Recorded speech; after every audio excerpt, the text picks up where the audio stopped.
Hello and thank you for pressing play. Welcome to A Beer with Bear or Any Other Beverage. This is episode 92, featuring returning guest Vlad Urban.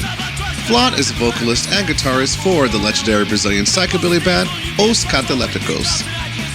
Joining me one-on-one, this conversation was recorded this past summer. I've had it in the vault for some time now, and I'm excited to finally share it with you. We discussed the formation of Os Catalepticos, early projects like Os Cervejas, and later projects such as the 66 Sinners. Vlad shares his experience growing up in Brazil under a dictatorship, his journey into music and subculture, and where he stands now in combining politics and music. Due to some technical issues, I didn't cover everything from his extensive career, but I'm looking forward to having him on again. Be sure to follow Vlad on social media and check out his previous interviews, including episode 22 with 66 Sinners and episode 83 where we had a Christmas hangout with him and other incredible guests. I'll post links to all that in the episode description. Beer with Bear is available where podcasts are heard: iTunes, Spotify, Libsyn, to name a few, YouTube, and SoundCloud.com. That's right, full episodes of our recent and upcoming shows will now be available on YouTube, along with audio previews, video clips, and more. Please support the show and the artists who come on by hitting like and subscribe, leave a positive rating, write a review, and tell your friends. While you're at it, don't forget to like us on Facebook at Beer with Bear Pod, Twitter at Beer with Bear, and Instagram at Beer with Bear Podcast. That's right, due to some technical issues, we are no longer using the Beer with Bear Pod handle. You want to follow us at Beer with Bear Podcast. There, along with our other social media, you'll find pictures, videos, updates for upcoming episodes, and it's also the best way to contact us. We'd love to hear from you. Theme music by Chris Helking, graphic design by Jeremy Fletcher Borsey, mixing and post-production by Ryan Miles. Thank you very much and enjoy.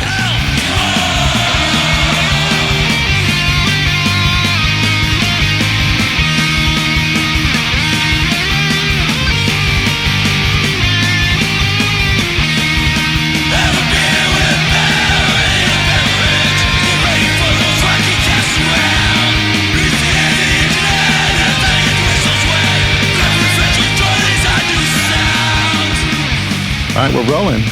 So sorry about you started talking about. I was thanking you for sending me some of those old pictures and old images, stuff I hadn't seen before. And it's kind of interesting because, like I said, I've had the Sinners on before. I mean, geez, it was like close to 10 years, maybe a little under 10 years now. Time flies, you know. I've had history with you. I got to open up for you.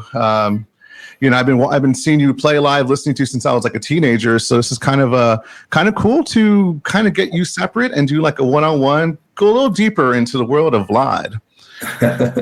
Cool, man. Let's roll. Let's talk about that. And you were saying before this, how one of the reasons you wanted to kind of do this and some of the earlier stuff is to show that you were saying that even though Os Catalepticos is probably one of the more iconic, bigger bands for you, but there's a lot more to your music and I guess the rest of the members' music, which I don't know if you call it career or what's it called? Sorry about that. I'm turning off my phone sound. They updated it, so all those settings are different.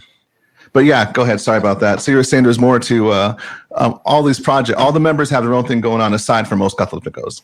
Yeah, I know. Like the cool thing about the psychobilly scene here in Curitiba that we start to get together, you know, like, and we have like a friendship, a really good friendship. And so when I start to go into the scene and I start to see the bands, especially Missionários, that was the band from Gustavo, we bond. No, we get friends, and it was pretty cool because all the members of the other bands used to go to shows, you know, like to the other bands shows. So we hang out everybody together, you know, like it was pretty cool.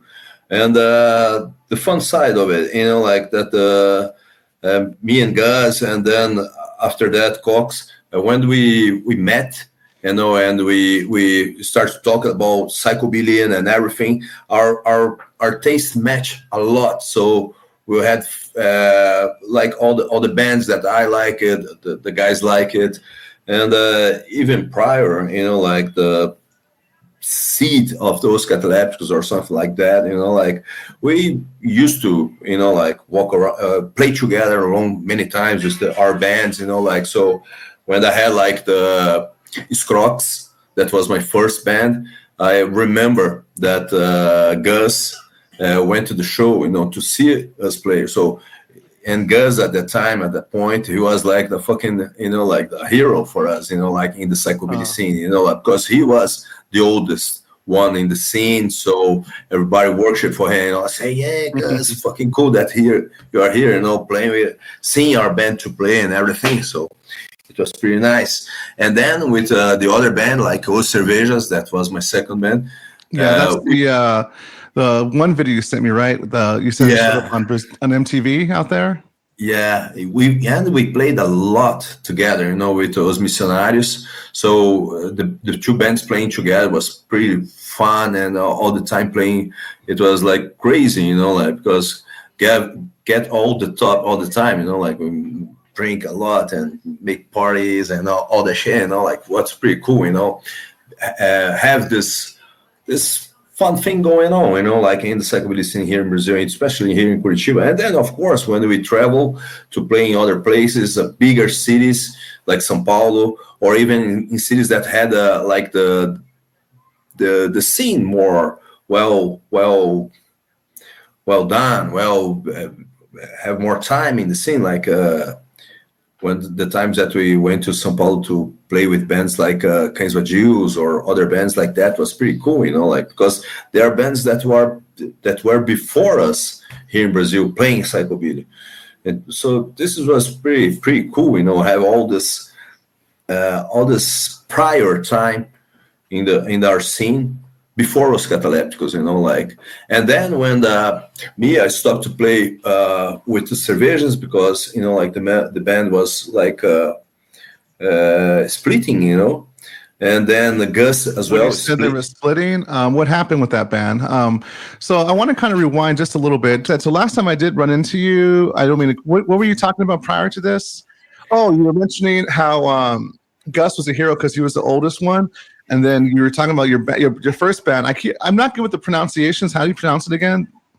Os Croques. It was my first. Yeah. That was that's not the one that was on MTV. No, the other one that went to MTV, it was Os Cervejas. There we go. Okay. Yeah, like the beers, like cerveza, like Latinos, and and then we. Yeah, it was crazy because Os Cervejas was one of those bands, like because there is Os Missionários that was playing, like it was, they are our heroes, and we want to do a band like a psychobilly band. We loved all the psychobilly bands that were around, bands from Europe and all this stuff.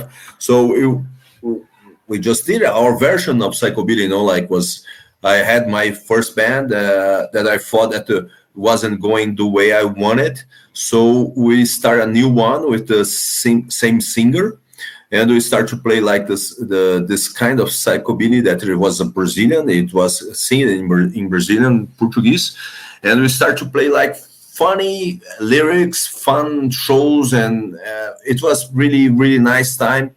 And we travel a lot with this band around the state of Paraná, that is the state that we are living here in Brazil. And we played in São Paulo, we played in loads of other parts, like in Belo Horizonte, that is Minas Gerais. We played in some parts of Brazil, it was pretty fun, like, and then we had this chance to record this video that we did it like, it was in the beginning of the MTV here in Brazil. So, so a lot of bands used to, it wasn't that easy to record a video clip here in Brazil. So it's not really special what we did, like, because there's not that many. So when they have the opportunity to put a Brazilian band, like a Curitiba band playing psychobilly, because it was something that was happening here somehow, like. And this is the early 90s, right?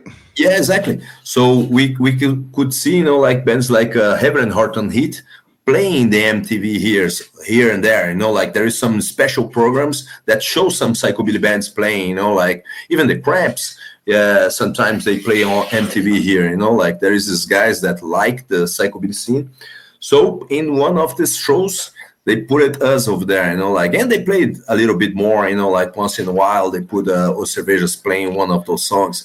It was pretty nice time of this, not just the psychobilly scene here in Curitiba, in my town, but I mean for the underground scene, because we had some bond with the guys that was more into lyrics, like the people who used to write a lot, and poets, and they have like this fucking great humor, dark sense of humor, like very different, and for the psychobilly scene, that was, like a glove, like to put in your hand and play with, like, and it was pretty fun, so one of this song that we are talking about, that it was called Anjo da Morte, or Death Angel.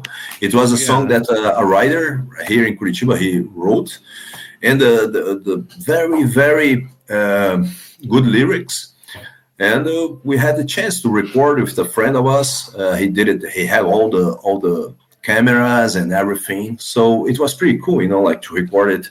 And it was nice that show up in the MTV. But the funny thing of it, in the end of the day, it is that even my prior band, Os Crocs, or even Os Cervejas, never recorded an album or something like that, Like we had like two songs in the we had a demo.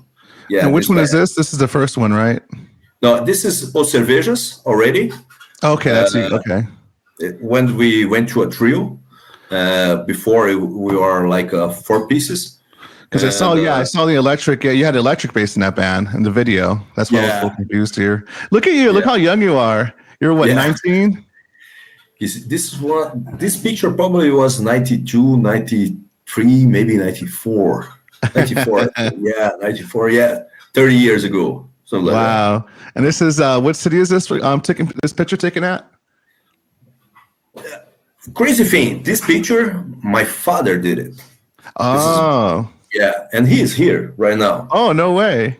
Yeah. That's cool. You're close to the family still. Yeah, for sure.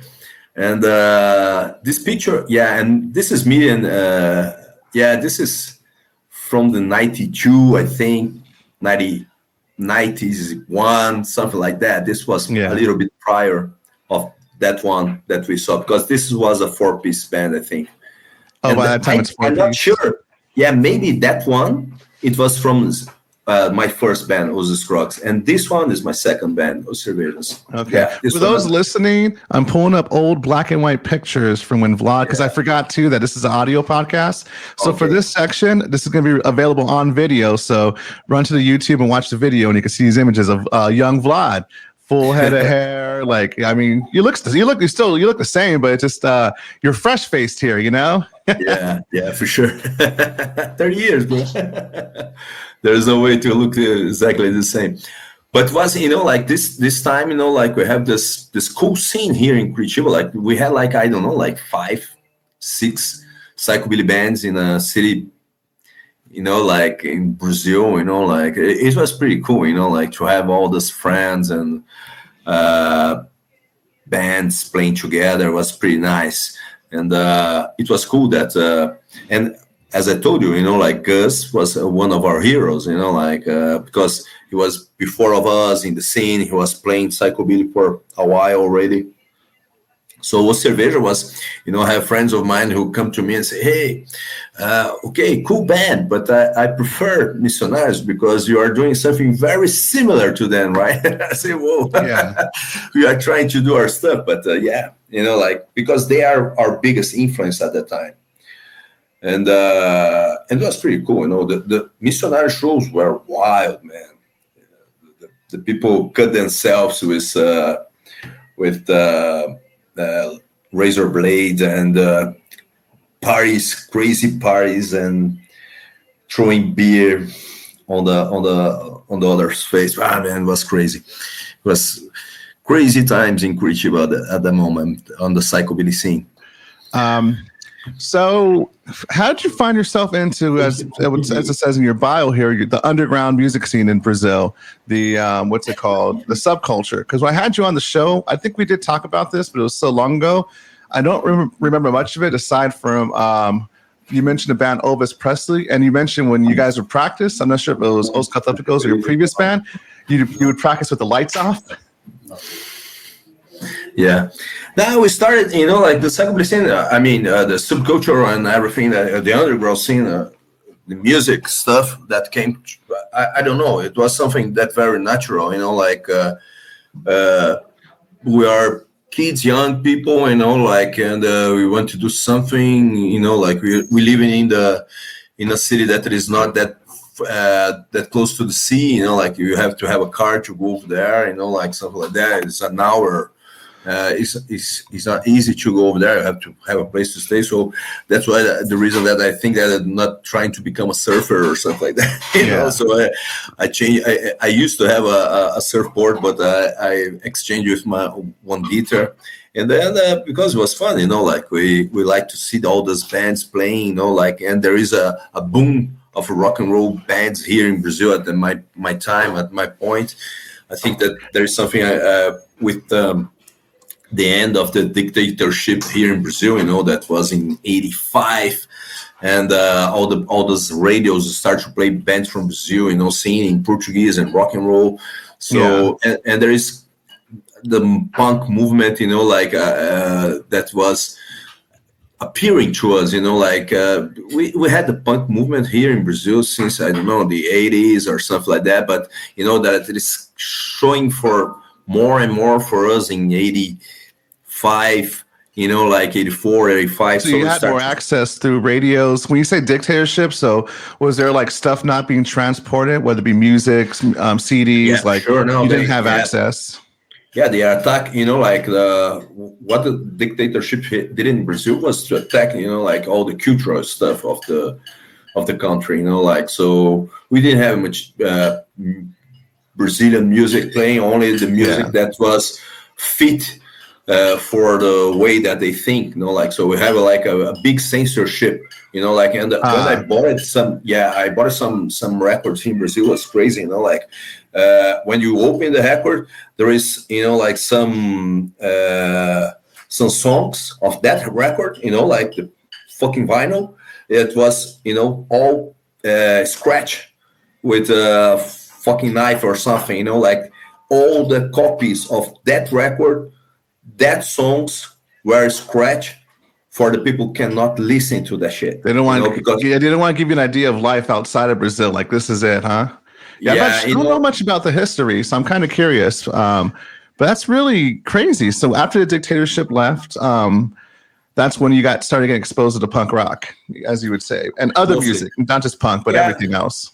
Yeah, mostly, of course, everybody who can travel out of Brazil, can go to, I don't know, Europe or even the United States, could bring some music. And you had radio music from United States, we had all that shit, but especially Brazilian music was very hard to get access to it. We didn't play much of the artists that the dictatorship don't feel like would be good for the Brazilians, you know what I mean? What did the dictatorship allow though? What was on your radio? What were you listening to? Mostly, disco, this sort of music, music that doesn't say nothing against the state, says nothing against, that more, fun music, okay, you have samba, but samba that is for fun, not for protest, no kind of protest music, we have artists in Brazil that have to fly from Brazil, that have to flee from Brazil because of the dictatorship, because they are persecuted in Brazil. So many of good artists that we had here in Brazil had to flee from Brazil because of it.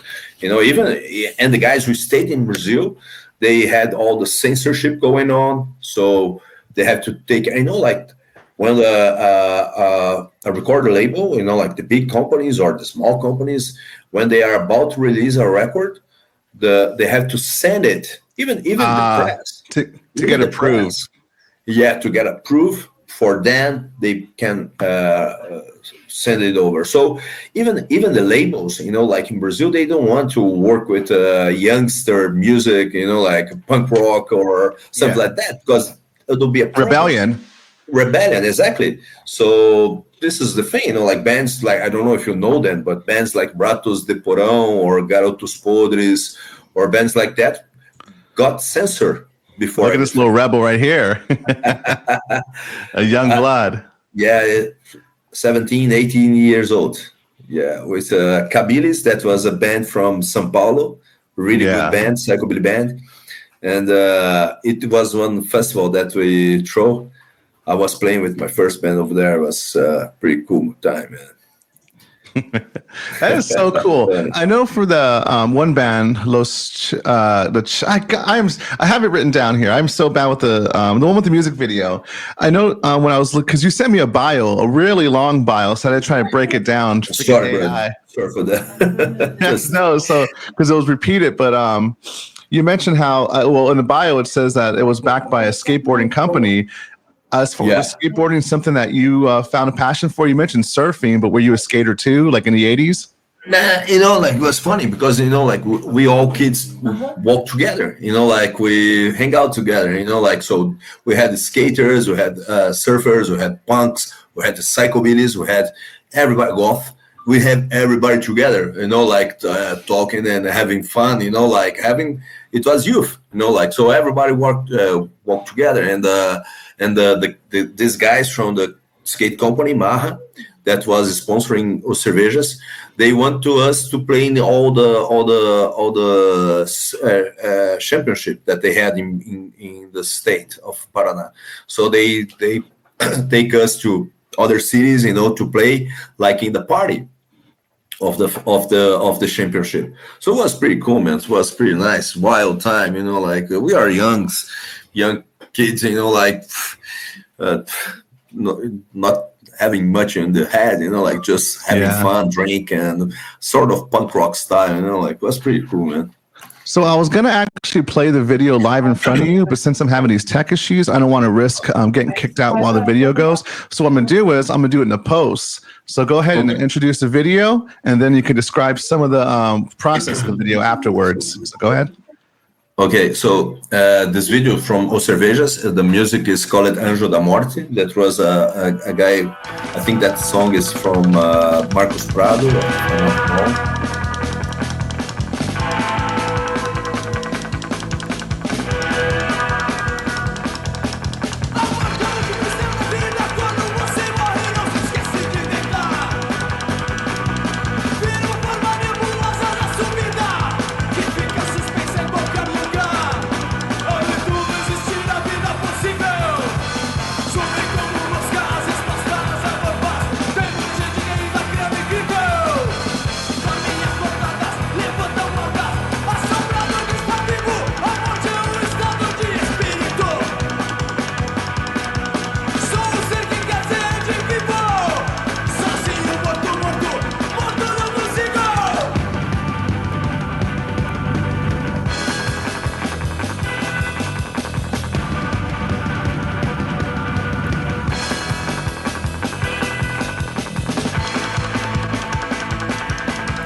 And the lyrics, and the song was mine, but it's nothing that special.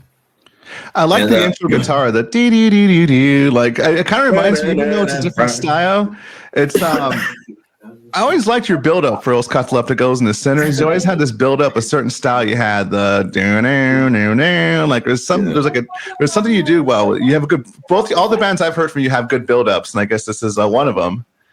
Yeah, it was like a fun, like we have the shorts, but how we gonna get on the short? How we gonna, like how it will work out, like, and then there's this build-ups and the people like I have a friend of mine, the singer of Elvis Presley. He called me, "Hey, Mr. Riff," because he likes the way that they do the riffs, like Yeah, like yeah. so. I think that it's something that I learned from guitar players like Olga from Toidos. I love his riffs, and so I always think that it is important you have something like that to bring up the music. Like you push it. Like, and this is built Who up. who Like inspired you? You said for your riffs and like your intros. What band? that. One of my biggest inspirers in the music, inspiration in the music, is the guitar player of the Toidos. I Oh, don't the know if you Turtles. know. Yeah, the Toidos. It sounds better It's when you say it. Yeah, Toidos. Yeah, the It Ninja is Turtles. Olga. Yeah, Olga. He's a fucking amazing guitar player, and always inspired by him. So when the I did this build up or this thing, like was something very like shy, like just to start it, and then this video was pretty cool, because this guy came to us and say, "Yeah, you guys have a band. I want to. I do videos." He came all the way from Rio de Janeiro, like he was living here in Curitiba, and he thought, "Hey, there is this MTV thing. You have a scene over here, so let's bring it on. Like do a video of Os Cervejas." And the fun thing that Os Cervejas was like a fucking mess, like When I listen to the music and watch the video, it sounds very rebellious, very silly, very like I just really I could feel the fun you guys are having while making it. And like you mentioned too, you have a guy with a camera. This is the 1990s. Recording like a high quality video wasn't as easy to get as now. I mean, you could do it with your cell phone now. Back then, though, you got a camera with the skills to do it. It was a big deal. Yeah, it was crazy. And this guy, like our band was a mess. Like I told you, like we had the drummer, a nice drummer for myself at that point, like really cool, Germano. And we had the singer that was Marcio Tadeu that played with me the band before. And then there's me and Darwin that started playing with the band after a while. And it was pretty fun, like it was with his underwear, like yeah, totally I was like, wasted. this guy in his underwear. It's like an Asian girl hanging out in the video. There's the fans. It's all about the fans and the lighting. It was interesting. It looked fun. Yeah, it was totally, like insane. Like, and the people was, like everybody drink too much. Like, so we have fans sleeping in the video because like they get totally wasted. So it is like that, like that was the psychobilly scene in the Curitiba at that moment, like it was partying and drinking and nobody cares that much. It was really sort of punk rock at the moment, Yeah, no, I look. Fast forwarding from that band. Why did it end exactly?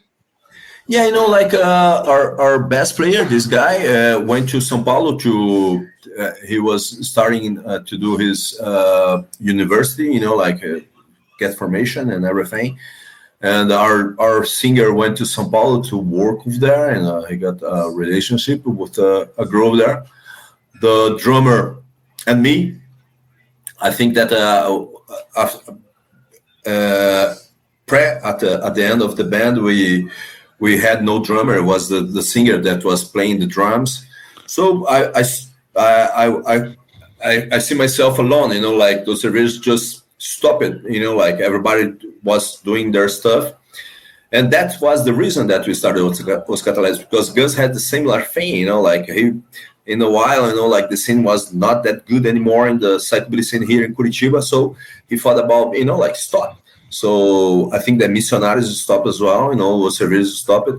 And the cool thing about Elvis Presley that I was mentioned maybe in the other interview or something, that was they were the band that keep the scene alive, like, and bring a lot of new elements, like, and they are pretty fun, like they have all those, like the Brazilian singing.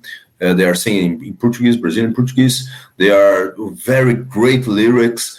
and they have the fun, like the punk rock fun and the psychobilly fun on it. So this was the reason that I think that they keep the scene alive and bring some more people in the scene as well. Like they brought a lot of new kids for the scene. So when the Os Catalepticos, when the Os Cervejas and Missionaries stopped to play, they keep it doing, and they keep it pretty fucking good, So, and then I see myself, no band, and was, oh man, I need to come back and play, and Gus was in the same situation, so that was the reason that you mentioned Gus here, the late Gus, amazing bass player. And like you said, he was like a hero for you guys. He was the oldest. He'd been to scene the longest. And was he as talented back then too? Did he still have that signature style? He Gus was how can I say it in English? I'm really sorry about my English. It's not very good. You speak three languages. I miss some words. But sort of. So, but the thing is, Gus was one of the teach guy. Is the guy who teach himself to play. So he used to play like the bass. Very, very spontaneous, very from his mind, so he was pretty good on it since we in the beginning, when he used to play with like the electric bass, and then when he went to the double bass, was insane, the way that he played and everything was fucking amazing. And it's so fast the way that he learned how to play that fast, and the way that he learned to play the bass, because it's totally different instrument than the electric bass. Was pretty cool. It was pretty wild. Gus was wild on the stuff. When he put something in his head, he was all the way, to the end to do it. And you guys, so let's fast forward now. So we're talking about you, Gus, and when did Cox come in for you guys to start Os Catalepticos? Like you said, all of you guys didn't have a band, you and him. So is that how you guys kind of formed? Yeah, me and Gus start to play, and we were looking, because it was something, this pretentious, like we don't have pretension to do something big or something else, we're just let's just play, write some songs and see what's going to happen. And then we started with Marcio Tadeu, the singer of my other bands. He started to play the drums for us. But he wasn't that much in the band, he was, missing some rehearsals. He was, getting too late on the rehearsals. And he wasn't completely devoted. Yeah. And we are very, if we're going to do something, let's do it for sure. Let's do it. Yeah. Let's make it happen. So then there is this kid, man, fucking Cox, man. He wasn't even 18 when we met him, he was 17, and he was playing the drums, a friend of us, we are reforming Os Cervejas, and this guy say, yeah, there is this guy, he can play the drums if you want to get back with the band. I say, fuck yeah, let's rock and roll, but it was in the same time that we are forming Os Catalepticos, so when Gus saw him play, he said, man, we need this guy to play the drums for us. And then, and this was, the real thing, Gus saw the Cox playing the drums, say, yeah, let's bring him to the band. And then we did it the offer to Cox to join the band. And he loved it, because he was going to the rehearsals when was the other drum playing. Oh, I see. He was already a fan of the work that we are doing, Oh, so you had an idea of your sound already. Yeah. So. And did he start off playing stand-up drums, or was he sitting down? Like, when did that form come in? Yeah, it was something funny, because we have Gus had the idea of not only the band, the name of the band, but he had the idea of if you're gonna do psychobilly, we need to do something, and we were doing psychobilly for a while, and we had the stand, the sitting drums all the time that I played, but I don't know. I think that Gus had this thing, I want to do something very psychobilly style. So I want a stand-up drummer. And he asked to Cox if he can do it. And he started to play like in stand-up, and it was pretty cool, like he get it. And even, like most of the, I don't know, like playing fast as Cox used to play with Os Catalepticos, with a kick drum and playing the same time. This was fucking insane, like at that moment was fucking insane. I think even today, if you see like the drummers playing like that, it's fucking insane, man. It's crazy. No, he's a hard hitter. He hits those skins really hard. Like I've seen you guys live a few times. He's a great bass player too. Once he, this picture is iconic for me too, because it was probably my first image I remember seeing of you guys. I had the CD because this was before I got the Little Bits of Insanity. I think it was an EP of you guys when you were in the graveyard. Yeah, that picture, like this place, went to a city nearby, Curitiba, and went up there. It was my father pictures as well. Like. Oh, and the makeup and stuff. Yeah, the makeup was a friend of us who did it, and it was crazy because we went to this place and it was cold as hell. It was like a July or I don't know, June, and here in Curitiba gets cold in that time of the year, and it was pretty cold. And we are doing this picture of that, and Fernanda, the ex-wife of Gus, the wife of Gus, she was taking pictures of that as well, and it was so cold, man, so fucking cold. It was insanely cold. And is this in a real graveyard, or did you guys have props? Yeah, it was. It was in the graveyard, and there is funny part, because we are in the top of the tombs, and it was a sort of abandoned graveyard, it's far from the town and everything. So we are over there, making the pose, like to the picture, like everybody looking really evil and all that shit, like, and then Cox just stomped it and something, and it broke it, like, so the tomb broke when he put his feet over there, and they put it down, like it go far on that shit, like he almost fell, like, and then there came the smell, man. Fuck, man, it was terrible. Yeah, I'd be worried. I've seen too many horror movies. I'm afraid to be cursed or something. What was that movie, Grave Dancers? Did you ever see that one? No. Oh yeah, it's about some people who they were drinking. They danced on graves. But I guess it's burial desecration. But the graves area they danced on was reserved for the worst of the worst in the town. There was a kid buried there who was a pyromaniac. One guy was a rapist. Another was an axe murderer. And so those ghosts started haunting the people because they danced in their graves and they were cursed. So it was a whole thing. Good movie though. But yeah. I will see that. See if there is some similarities with our story. Yeah, definitely. So let's talk about because like I told you, since I'm having I'm gonna have to I'm trying to speed through this because for those listening, I'm having trouble where I keep getting kicked out of the stream. So as I mentioned earlier, it's still happening. So I want to go. So I still want to stay in Os Catalepticos a little bit longer. Os Catalepticos were something like very special for us. Our back.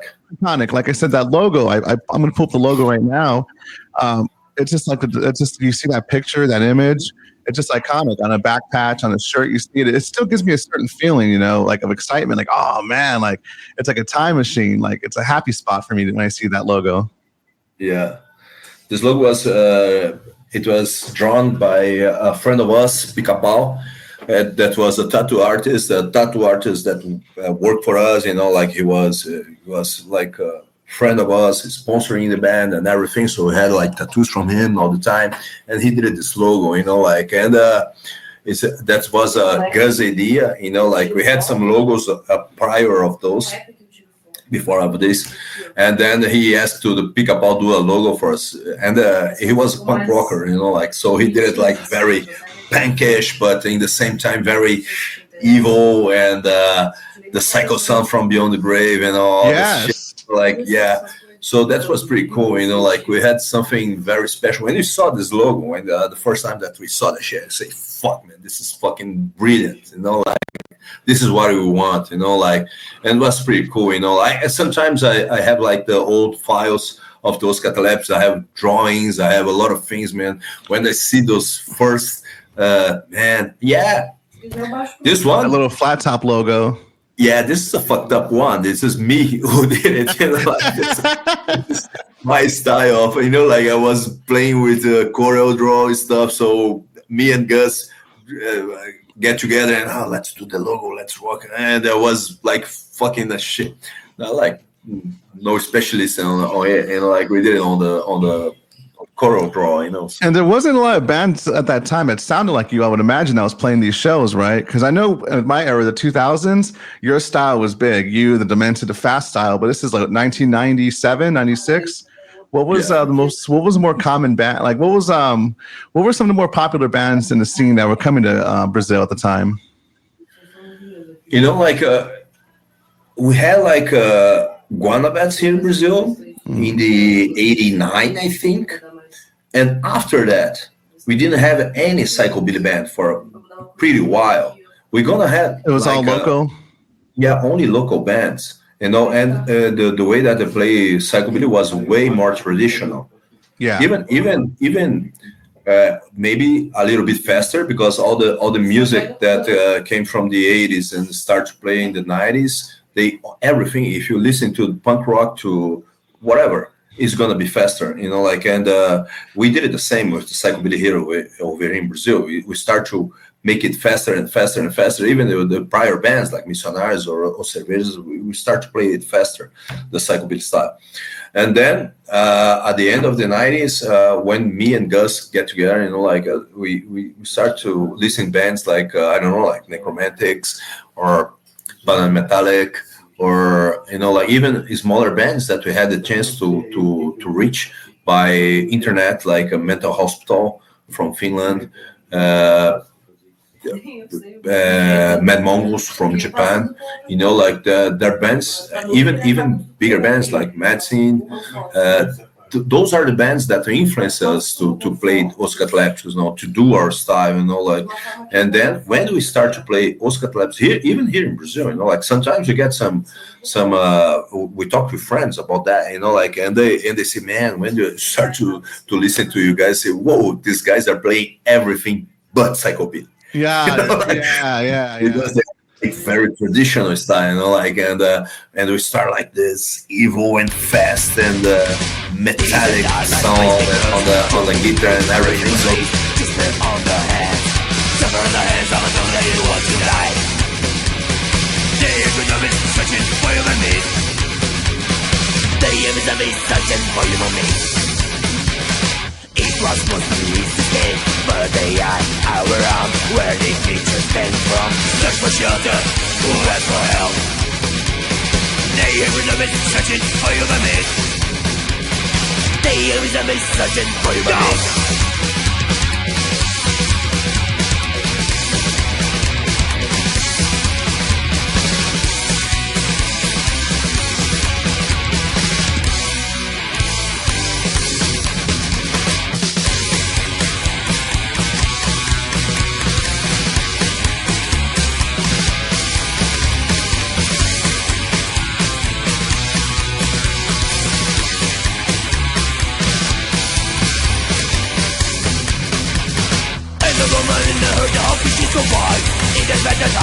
You've been manipulated, that's what she likes. She do what on them, or she lives. And she gonna get it and reason to watch her life. Oh pain, oh fear, hunger. Oh pain, my God, this is not psychobilly, bro, this is something else. But, it was the way that we thought that we were gonna be. We had all those influences, the Method Ergo, and all those influences come to us, and we like to play it fast. We like the way, even bands like Bad Things, smaller bands from England, they have this, this evil. Even if you listen to the album that I'm most like from the Frantic, for instance, The Nightmare Continues. Oh yeah. Already have this kind of distorted and diabolical voice and everything, So this was the thing that we wanted to do in the Os Catalepticos. So we bring all those influences together, and we bring our sound. So this was the thing, and it was fast, it was crazy, this one. Yeah, talking about your sound, I want to get into your guitar playing itself too, because I mentioned how you had the good build-ups. You said someone talks about your riffs.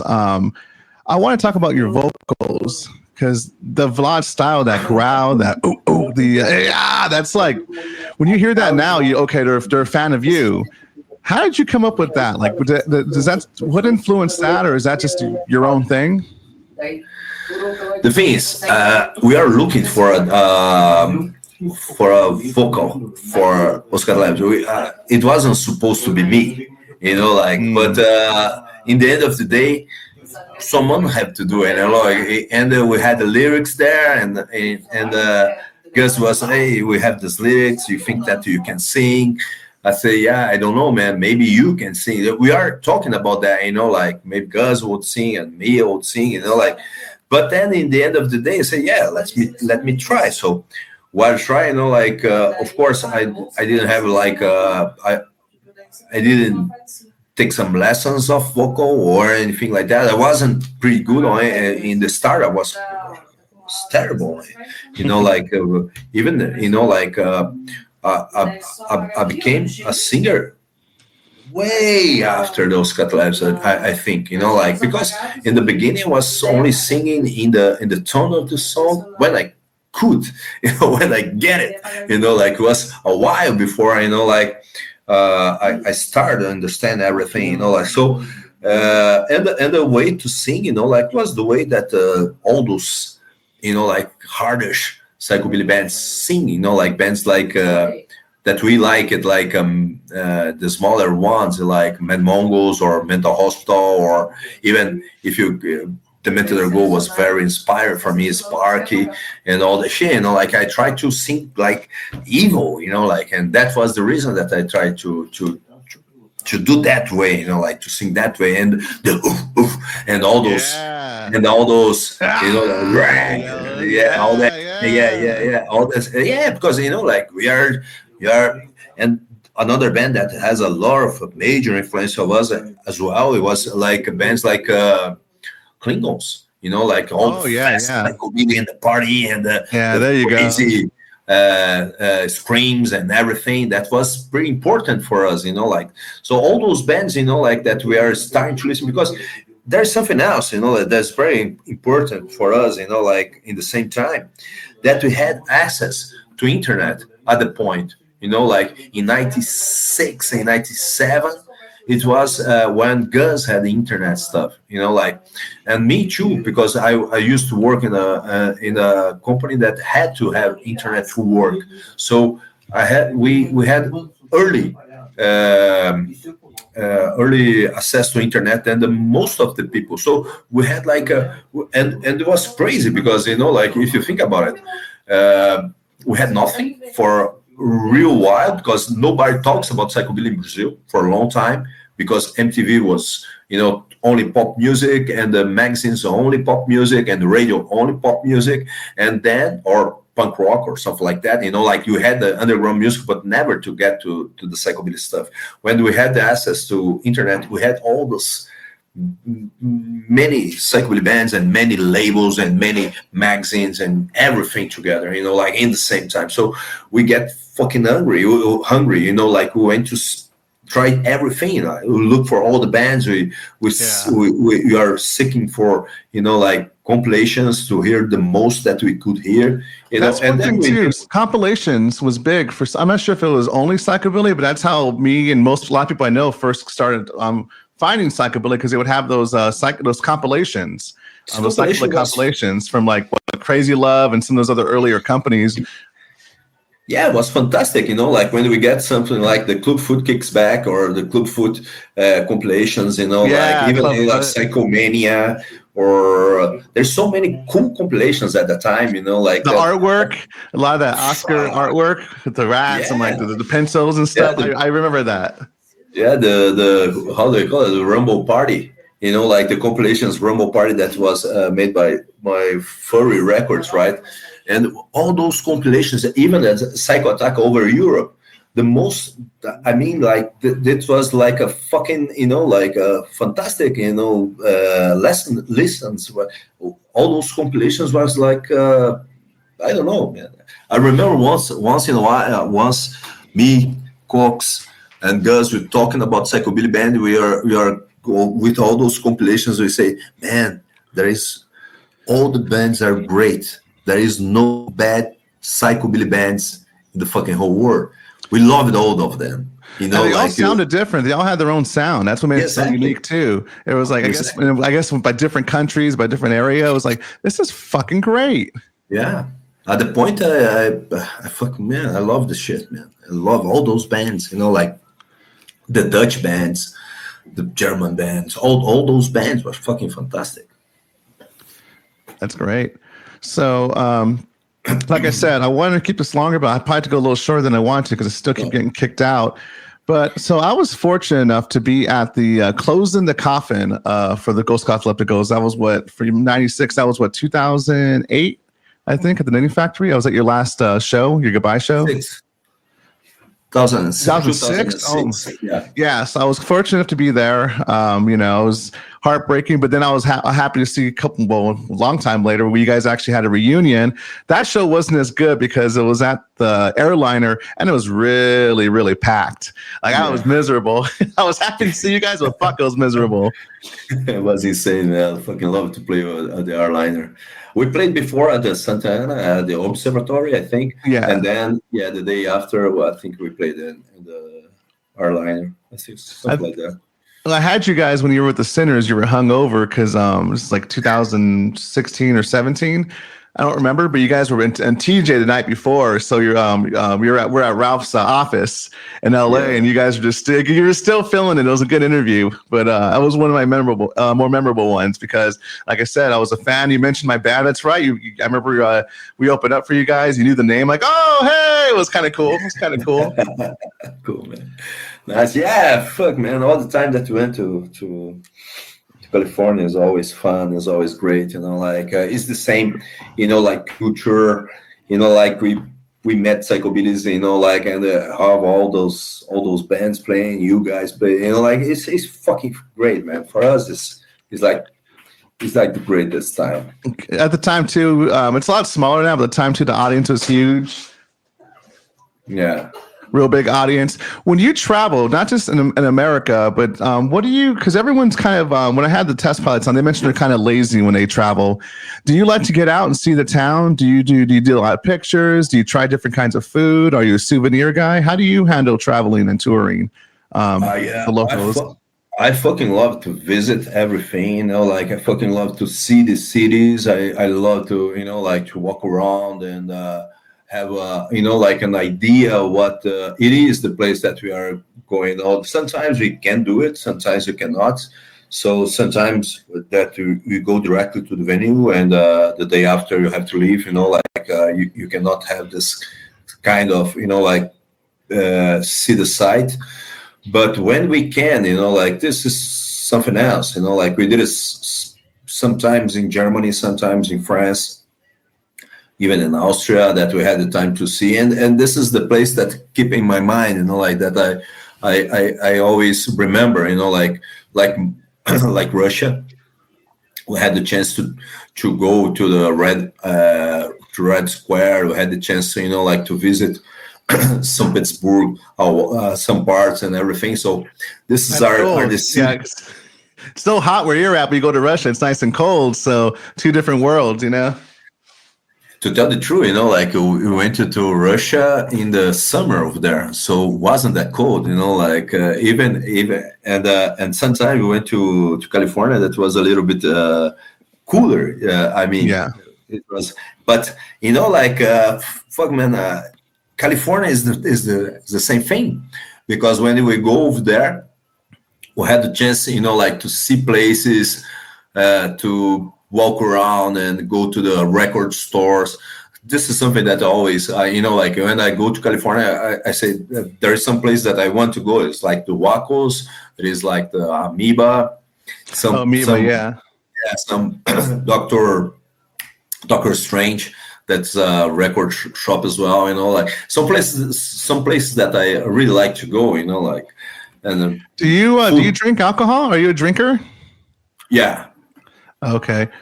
I wasn't sure because sometimes I know when people get to a certain age, they kind of lay back a bit. But then again, you were mentioning, yeah, because I remember when I had you on, you were always drinking coffee. Well, at least in the last two streams, you're talking about the Brazilian coffee, how you're saying it's not as good as the stuff you ship out. Because I don't really like coffee. I'm trying to get into it, but I like caffeine, but I don't like coffee. I'm in that situation. I'm trying to get off the sugar. I'm drinking coffee right now. This is coffee. Cool. Oh, I'm saying though, when you come out here, though, we're going to a tiki bar. I was going to tell you if you do drink. Okay, let's rock and roll. Let's try to drink some tiki drink. So tourist wise, so you mentioned California. Like I told you, big memories with you guys was the Galaxy. Oh, and it was the Records Ball 1, Records Ball 2, Kicked Out of Purgatory tour.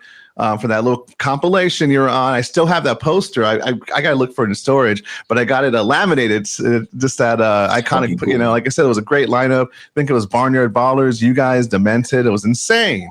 Yeah, I went to school. I remember Records Ball. Everyone was talking because this is like early 2000s. Psychobilly wasn't. It was big. It was growing, but when I was in high school, it wasn't too big. People were talking about shows like the Warp Tour or the Ozfest. I'm like, I'm going to fucking Records Ball. I'm going to Hootenanny.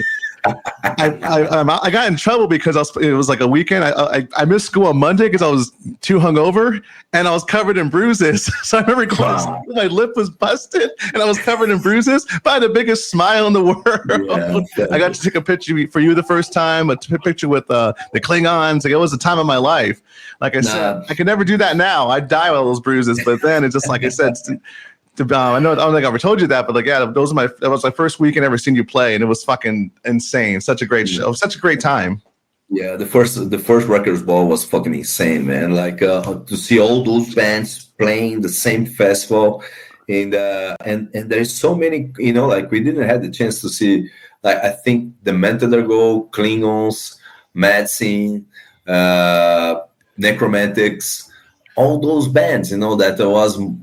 Many of them were like our biggest influences and everything, and we are playing together with them. For us was fantastic, man. It was pretty cool, man. It was wild. One thing I wasn't used to was I didn't realize since it was a smaller scene, a smaller show, even though it was a big place, all the bands are mingling with the crowd. When I go to concerts before, I'd go to the bigger punk shows or bigger shows. I didn't see that. You didn't see they would be at the merch table or something. This is something pretty cool about the psychobilly scene. Like you get to meet your, like your heroes. You get to meet the best singer and the best guitar player and the best bass player, whatever. I mean, because they're gonna be over there with you. Like you're gonna be drinking with them. You have to have a chance to have a chat with them, and this is pretty cool. This is pretty nice about the psychobilly scene, man. Yeah. It was like I said, it was new for me. Now it's kind of okay. I've been in the scene for like over 20 years now, but I was like my first year in. My eyes were just like, I'm staying right here. This is the best. Yeah, like even for us, like when we went over there, like we met Martin from the Godless Wicked Crips. So, and we are big fans of Godless Wicked Crips, like, and then Martin was there, like, and then at the Records Ball? The Records Ball, and we hang out together. And then he was without a place to sleep. So, he sleep with us. He sleep in the room. So he slept in the room with us, and everything was fucking cool, like, so. For us was like, fuck man, look at that, this is fucking insane, like all the way from Brazil and meet your heroes, and then you hang out with them and you have a beer with them, and then now we are friends, like once in a while we talk, like it's crazy, like Thomas and all those guys, like so it's pretty cool, man. Yeah, I love it. So, okay. So like I said, we went down memory lane a little bit. I got to fan out a bit. It was bound to happen. I was going to try not to, but I'm like, it's going to happen. I'm going to fan out. I'm going to do it. I do. So, the worst is Dax. Whenever Dax comes on, I'm just like, I have a big smile too. Cause like I said, I was a huge fan of Dax. Still am. Like I said, people are my buddies now, which is fucking crazy. So closing the coffin, Os Catalepticos, you split up. I don't know if you want to talk about why, or was it because of Gus, right? Gus was leaving? Gus had the family, like, and he was taking care of it, like he had some problems, in the tour, like the kids had some sort of it's not a disease. It's some sort of a problem, like health problem. So he was very worried about that, like living and going to tours and doing all the stuff and leave the kids, like. And it was a little bit more into other sort of music. So he said, "Oh man, this is let me take a break. Let me stop for a while. No, I don't want to, now I have to take care of my family, and then I don't know, let's stop here." I say, "Yeah, man, no worries. Let's do it." So, and me and Cox, we are seeing the opportunity, to play, to go to tour everywhere, to traveling and to play the band, and then me and Cox look and say, "Yeah, let's keep doing it." But we could do it, even in my, I think in my thinking, and I felt the same for Cox, that we couldn't do it with Os Catalepticos, we had to find another band, because Os Catalepticos had too much with Gus, it was his baby, of course we did it together, and lots of those songs were mine, some lyrics are mine, but in the same time, the ideas and the conception of many of those things were from Gus. So we said, "Yep, there is no chance we continue those Catale without him." Yeah. We didn't feel like.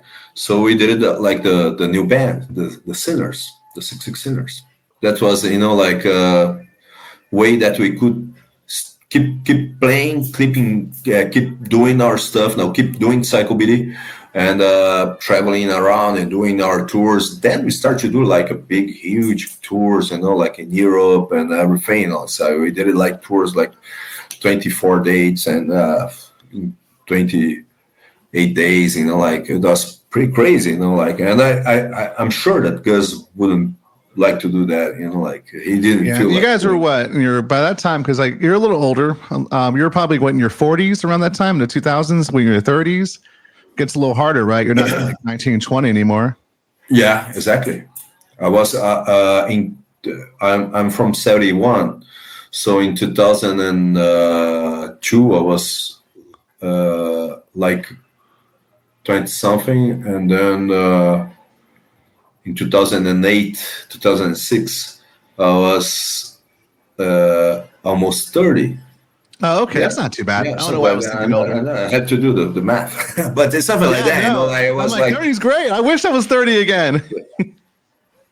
So then, but still today, I did a tour about 2 years ago, so many dates, you get a little bit fucked up, but it's good, it's good for your soul, it's good for your, you're traveling a lot. It's fucking cool, man. I love it. Well, you remember you fall back in love with it again, because I'm pretty sure, especially after the pandemic, you're locked in. You got the computer screen. I got kind of hooked on the Zoom thing here, or the StreamYard thing. But when I did in person, I did a couple in person ones recently, and I kind of fell in love with it again, because you go through the motions when you're digital, but when you're when you're with the person, you're out with the people, you're hearing the live music, it brings something out of you. Yeah, it's fucking cool, man. This is, when and here it's crazy, here in Brazil, I think that is the same in California and everywhere, when you go to a show and you go to the concert, you feel that, you live in that shit, when you see on TV, or you see on the internet or something like that, you're just watching, it's far, from you. It's not that like you are living that shit, and this is pretty cool about going to the live shows and going to, I don't know, concerts or wherever, to plays or movies, whatever, because anyway, you are feeling much more that than staying home, just watching it from a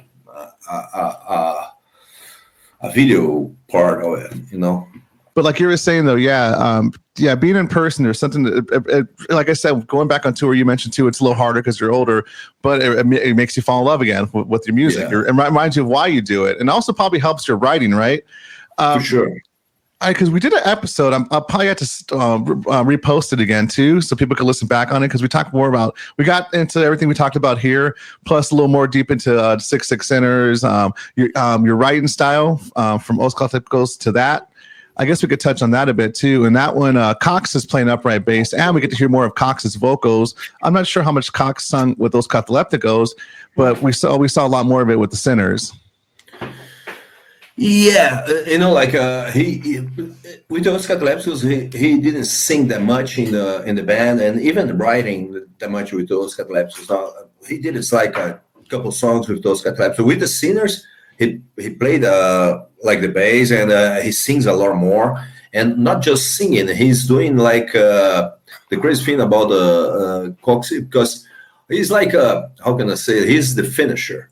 Like I bring something for him, like we play together and we finish together, and he's give the special touches here and there with the guitars or if the singing. So the cool thing about like playing with him, even though with the Os Catalepticos, is that he give the final touch here and there, so it's pretty cool, man. And he sings like fucking praise as well, like, yeah, that one song, that Flesh and Beer one, fucking love that one. I love the music video too. That's very the Cannibals, very what's it called, Texas Chainsaw Massacre. Okay, so tell me, so like I said, if you want to, we will touch a little bit more on the Sinners. You said that with Cox in there, it changed the dynamic with the vocals and the bass playing now. What made you guys come back for the reunion with Os Catalepticos? I think that what made us come back was like the feeling that we could do it, like the feeling that, like we had this conversation with Checo, like asking us to come back. And he said, yeah, man, you guys, like everybody saw because what happened was like, we are doing the Psycho Carnival like every year, but then this guy, the guy who's throwing records every time here, Alexandre Neves, who have the Neves records, he told us, I would like to do a new version in vinyl of the Little Bits of Insanity. Yeah. Oh, this is pretty cool, man. And see, I will contact, and then I told him, contact the guys from Furry, ask the rights, buy the rights or whatever, and we can. Fuck yeah, man! I would love to have this record on vinyl. Like I say, yeah, let's rock and roll. So we did it. He did it. Like we have like special pictures for it. We put the lyrics of there. We did the cool stuff. Like for the record. And then he asked, "Hey, you think that Gus can show up and do the signing and everything?" I said, "Yeah, I think so, man. So can you contact him?" Yeah, for sure. Then the crazy thing that I didn't talk to Gus for a long time, because we are, we split, like we didn't have the chance to see each other, like once he asked me, "Hey, Vlad, can I bring my kid to see the Necromancer?" I said, "Yeah, for sure, man. Just come in." So that was, like once in a while we talk, but it wasn't that much, because I was with the Sinner, he was taking care of his life, like and everything. So it was pretty cool, like when I messaged him, in the old email that he had, like I didn't have his phone and everything. So just send the message, like from the fucking old email. And he replied to me, "Yeah, for sure, I can do it." It's pretty cool, man. It was very nice, And we met, and was me, him, and Cox together, like doing the sign for the records, and the pictures saw the people saw these pictures, and Checo say, "Hey, I saw you guys together. You can play." I don't know, bro. I had to talk to them, like see if they want to do it. I speak to Cox. Cox said, "Yeah, man. If Gus is down to do it, I am." I say, "Oh, rock and roll." So let me talk to Gus, and then I talked to Gus. And Gus said, "Okay, give me a week." then I can see if I know how to play this bass thing. Oh yeah, it's been like so long. Yeah, exactly. So after a week, he got back to me and said, "Hey, Vlad, I think I can do it." I said, "Fuck yeah, I think I can do it." So I talked to Checo again, and then it was that, it was crazy. Because then we come back to rehearsal everything and start to doing all the old songs, and for me it was so special, I think for the three of us, because we are playing music that the meaning of those songs for us was pretty big, because it's songs that took us for all the places and took us for everywhere, so it was, and I love those songs, like there's songs over there that I like to play, I like to sing, I like to do this stuff, like, and we didn't do it any longer, because of the situation, I say, fuck, man, this is fucking fantastic that we are doing it again, like, and it was pretty cool, like we had the chance to come back and play in California, play in Europe, play in many places here in Brazil as well, man. Mexico, you guys in Mexico too? Mexico as well, and this was something that Gus especially wanted to do it so much, we did it with the singers, like he didn't even play in Mexico, with Os Catalepticos, so when he had the chance to play with there, it was pretty cool, man. It was fantastic. What was I going to tell you too? Yeah, so we brought it up on the Christmas episode. So unfortunately, for those listening who don't know, we lost Gus about 4 years ago. Complications from COVID-19. I brought it before too that it took a lot of people out. Took my mom out. Took a lot. Unfortunately, took a lot of people out. Very sad times. Yeah, really good friend of ours. Yeah, I lost parents as well. Like, not my parents, but relatives as well. Like. That from COVID-19, and it is fucked up, man. This was a terrible time, like I think that not for Brazil, only for Brazil, I think for everywhere and for everybody who have lost someone in this fucking COVID was really, really hard, and Gus, especially Gus, like that was so fucking strong, like, and we have the confidence that he would overcome, like the COVID, but it took. I'll tell you, I still haven't been the same since I had COVID. I still have like memory problems. I still get like chest pains. It's never, I can't believe it was like 5 years ago now. It feels like fucking yesterday, I guess, because the trauma was so fucking. It was such a bad situation. Like, it drove everyone crazy, I think. Yeah, I think that we have some. I think in the future we're gonna say before and after the pandemic. Like I think that I think that the world got a little bit crazier after the pandemic, and I don't talk about even politics or even. I think that everybody got a little bit crazier after the pandemics.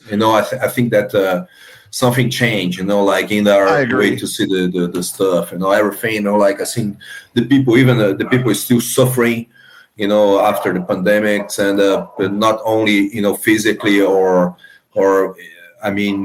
Mentally, the people still suffering. I think just that disconnection too. We were talking about earlier too.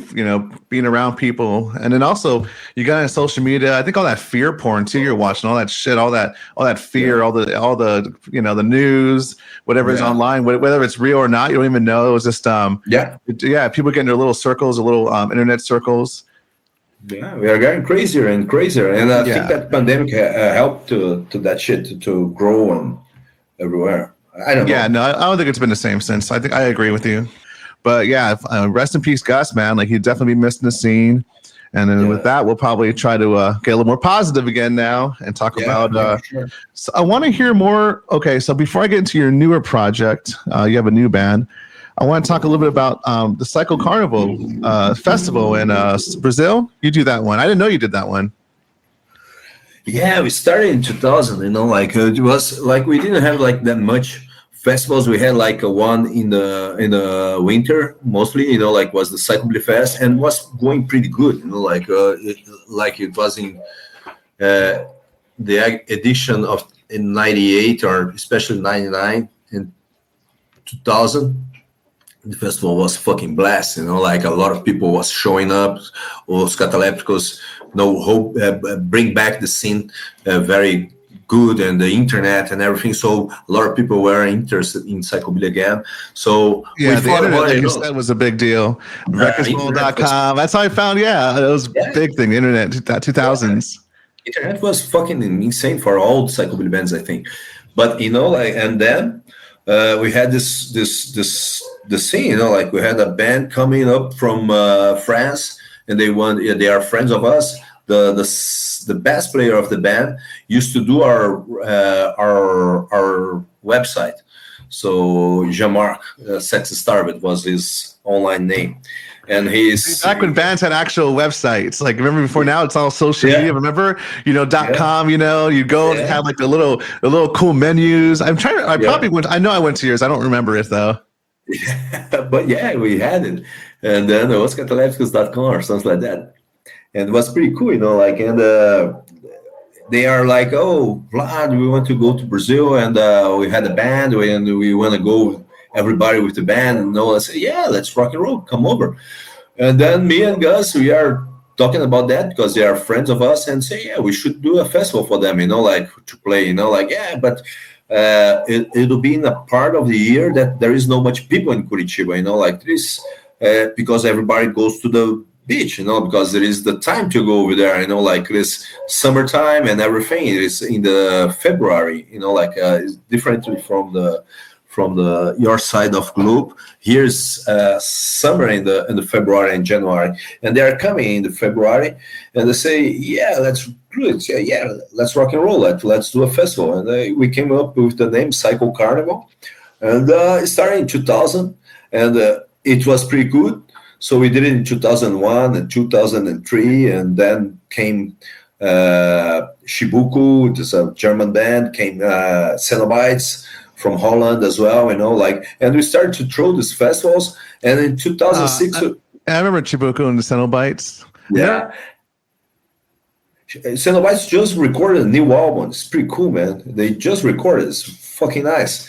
We have a really good friend from that time, like Peter, the bass player from Cenobites. He have a band as well, like fucking insane, and a great band. Yeah, all those guys are fucking friends of us. And then we did it like the 2006 Psycho Carnival. That was the first time that we broke like a very big band in the psychobilly scene. That was the Batmobile. Oh yeah.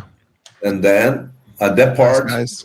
Yeah, that then changed the festival, because then we start to bring all those big bands, like we broke all the big bands that you can think about the psychobilly. Only, like the big that we couldn't do it, but because you mentioned before in the old days the psychobilly scene was mostly locals, but now you're bringing the bigger bands. Yeah, and this is just because of the internet, like this is the thing, like we had the internet that could help us to make it happen, because then we have like a psychobilly scene here in Brazil. We could contact the bands. We could, in a fucking fast way, because then we write in the same time we are having the response of the guys, it's like, it was pretty cool, instant messages. Exactly. Yeah, we didn't have that at that point. Yeah, well, how did you guys promote? Well, book before it was. You said it was in the 90s. You had a internet and everything. Were you guys doing emails? How did you book in the 90s and 80s? Man, it was like posters, a lot of posters, a lot of flyers. I'm thinking it's like the dark ages. You had telephones, of course. Sorry, I feel stupid for saying that. Like, it wasn't the dark ages in the 80s. You did have phones. How embarrassing, phones and faxes. But like we didn't use much of phones. Like we use a lot of posters. Because we have this place that like today we meet on the social media, right? And at that point, we meet at the record stores, we meet at bars, we meet in places that we could meet, like that the scene meet. So we knew that if we go to that part of the town, we're gonna meet the people that could go to our shows. So we're going over there with some flyers and give to the people, like, hey, pick it up, like some stuff. And then we had like the posters. We put the posters in the restaurants and bars and everything. So we didn't have like the idea if everybody gonna go over there, and see the shows and everything. Like today we can even, like if the people can, they like, okay, I buy the comments, pre-sale tickets. Well, that's for promoting, but as far as booking, like how did you get, booking for your band? Fuck, man, this was fucked up, like booking, it was we'd go for phone, for telephones. Yeah, we go like that. Like I know some people who did it with letters and everything, and back in the day, especially when the foreigner bands and all the shit, because it was fucking insane high demo tapes.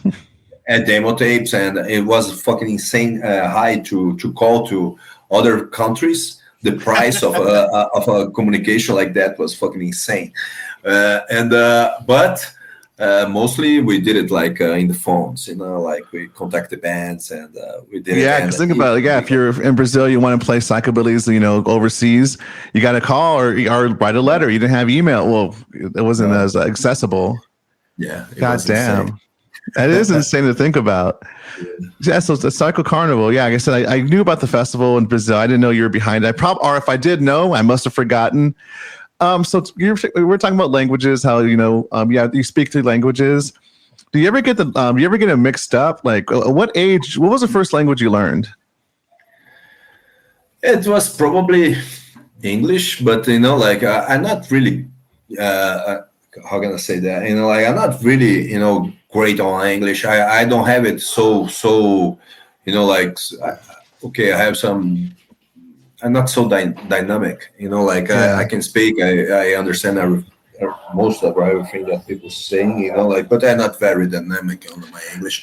And it is the same for Spanish. I can speak Spanish. I can understand what people say mostly, but like I'm not pretty fast on expressing myself, like all the time. So this is the thing. I have like a medium English, medium Spanish, and the Portuguese, of course. What made you decide to sing in English for Os Catalepticos and the Sinners? I know the other bands you were singing in was Portuguese.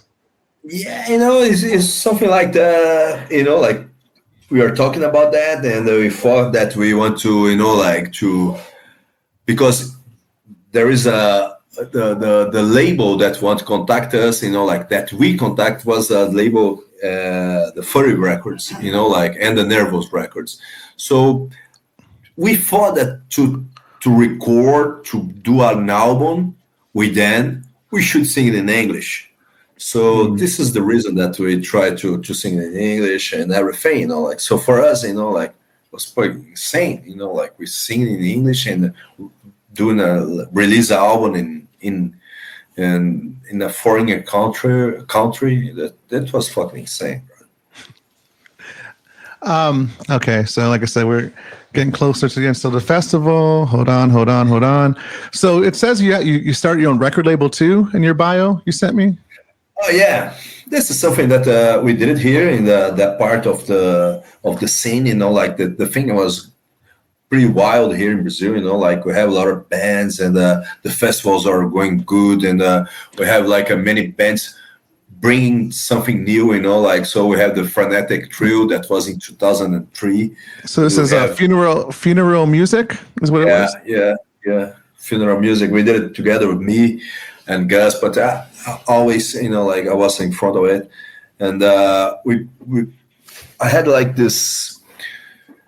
We have a partner here in Brazil that was Barulho Records that was doing the most of helping me out with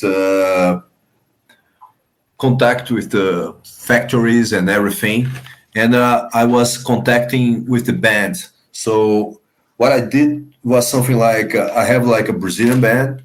I could, like I did a deal with a foreign label that I could release them, but in the same time, I sell the release for the European label. So what I did it was like I have a Brazilian release for the Brazilian bands that were about to release in a foreign label. So like Frenetic Trio, like I released like the compilation.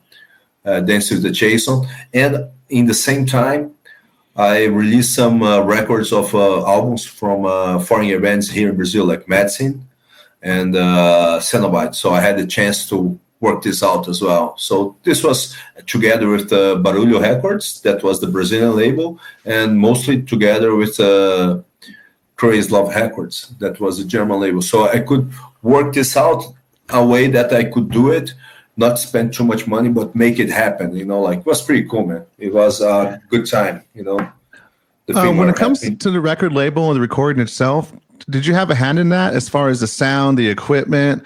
Do you have any experience with that kind of thing? Did you use a vintage board? Did you go all digital? Like, how'd you go about that?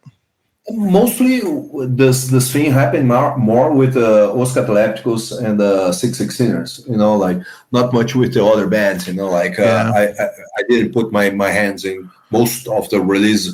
Only one band that was Crapulas that I helped them out with not just recording, but even like with the composition of the songs and the writing and all the stuff. Like. Mostly that, but recording wise, mostly with the 616ers and Os Catalepticos. Hold on 1 second. I think I might know what's going on. My No, cats. it's cool. No, it's fine. I love cats. Actually, I don't like cats. So, and radio work, you're a shock jock. What do you know? It says shock rock. You host a radio show? Yeah. Right now I'm not doing it, but I used to do like for 7 years the shock rock, and right now it's like in a pause.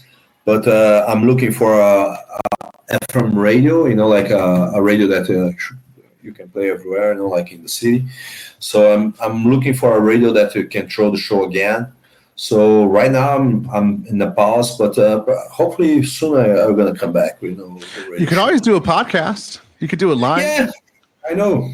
That's probably I have like I don't know, like 15 radios, like online radios that used to play my show. They still do it, like they keep playing the old shows and everything. So is it strictly psychobilly, or did you mix it up?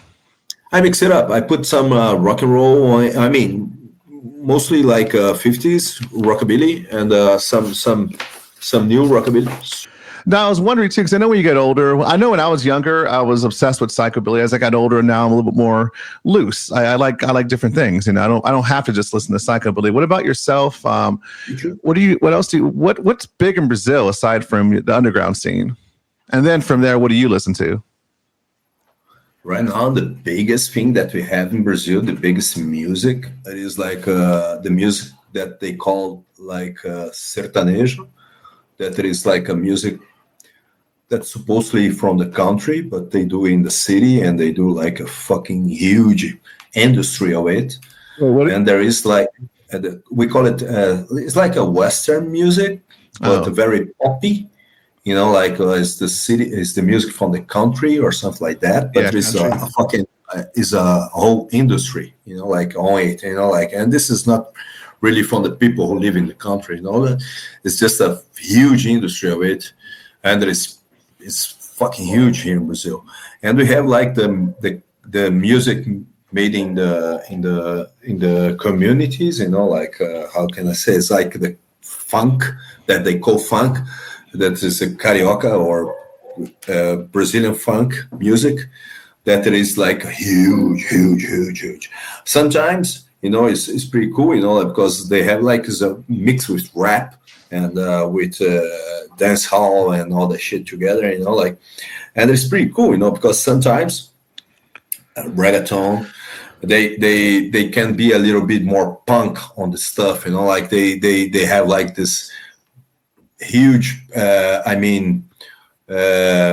size of it, like, so I have all kind of artists doing it, so it's pretty cool, like, because there is the pop thing, but there is like the even the more underground stuff that's pretty nice as well, it's pretty cool, man. That's cool. And what do you listen to when you're not listening to psychobilly and rockabilly? Like, I listen to everything, man. Yeah. I listen to I listen to the whole stuff, like I listen to. Right now, I'm working in the how can I call it? It's like movie songs, like it's called it's like theme song, soundtracks, theme songs, soundtrack, scores, movie scores. Yeah, for a movie to talk about that talk about the Indian people here in Curitiba, in our part of the state, and I'm listening a lot to the Indian music. I know, like music from here. Like I'm listening to a lot of, like even pop music. Sometimes I listen to it. My girlfriend likes it, so sometimes I listen to it. Country, punk, folk, blues, whatever, man. I listen to everything. I don't. You mentioned your girlfriend. I don't really know much about your family life. Do you? Are you a father? No, not yet. Not yet. No. Little Vlad's going around saying, no. No, not yet, man. I'm not going for this way of life, and I don't know. It didn't happen to me, man.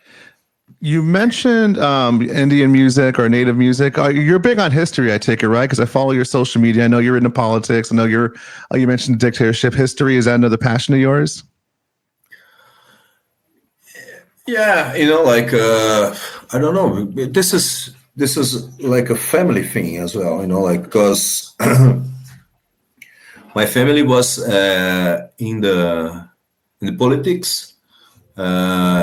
Way before I born, so not really in the politics. When I say like not election politics, like, but they are active in the life of Brazil, because we are living in the third world country, like, and when you are young and you see a lot of things happening that in a poor country like ours.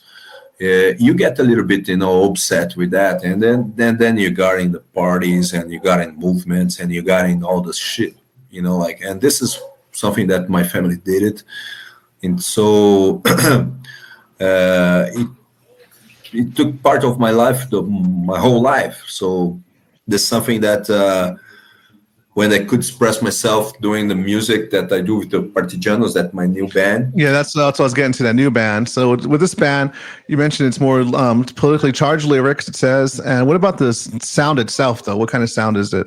Yeah, I'm not really sure, because it's a crazy sound, like we do like, we pick up like the old music, old revolutionary anthems, especially from the Spanish Civil War, or from Italy, anti-fascist music. And we take this, especially this anti-fascist music, like this Athens, and we turn into like a punkish, like sometimes a little bit with the influence of psychobilly as well, because we used to have like a double bass playing as well, and it was pretty fun, like, and we love it because the meaning of the lyrics are so deep, are so good, that make us do it with a lot of love, with a lot of, like, meaning, to tell the truth, like, and living in a world that even we don't need to mention that much about politics, but